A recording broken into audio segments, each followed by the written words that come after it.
So I often take K-9 out to events and such, as he's really popular with the Doctor Who fans, and kids in particular. The first event this year is a small maker fair-like gathering at a local elementary school. So schools are fun, and while most of the kids have no idea who K-9 is, they do like to interact with him and ask questions.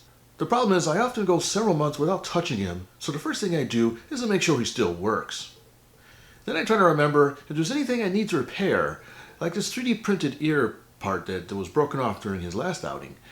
Now if I have time, I take a short list of upgrades I want to do, and I see if I can implement them.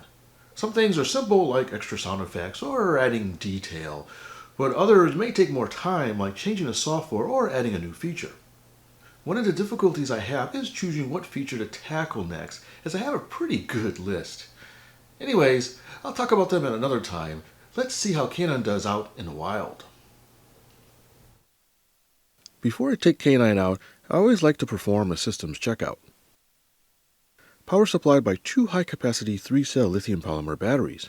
Whenever I first power him up after a long period of downtime, I get this feeling of trepidation. But no worries, as my little robot friend powered right up.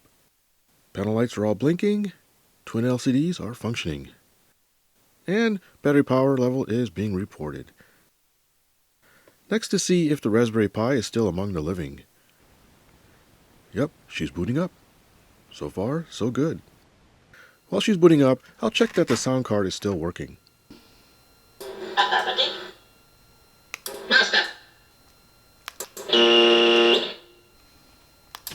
Yep, and even the antenna probe is functional. Just a quick check of the touch sensors. Yes, good dog. All is not rosy, however. The keyboard's not working. It's dead. Looks like I'll need to recharge it.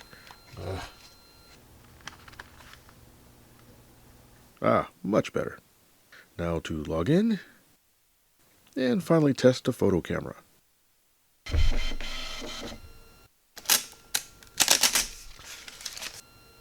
Good to know he thinks I'm not a cat. Things could get hairy. Checkout complete. He's loaded up and taken to the school event. I went to the event as part of a makerspace group, and we had our own display booth where people could come and ask questions. But the real fun is when I drive him around to interact with the kids. K-9 gets no shortage of attention. They'll pet and fondle him, then usually press his buttons. As you can see, some kids really like pressing his buttons. Or grabbing his tail. It's a good thing he doesn't bite. But I get my revenge by chasing them around a bit. The reactions are usually quite amusing. There was a DJ there, and he played some music to dance to.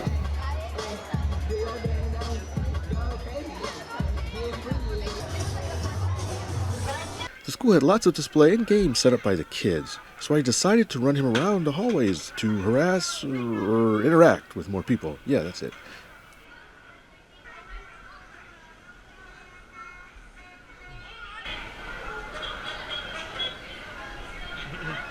As you can see, he gets lots of attention, and perhaps some looks of confusion.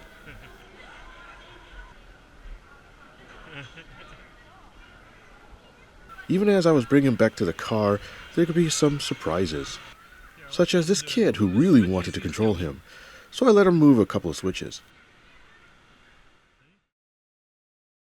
And this police dog, who was willing to pose for a picture. All in all, a good day. Memorized, friend.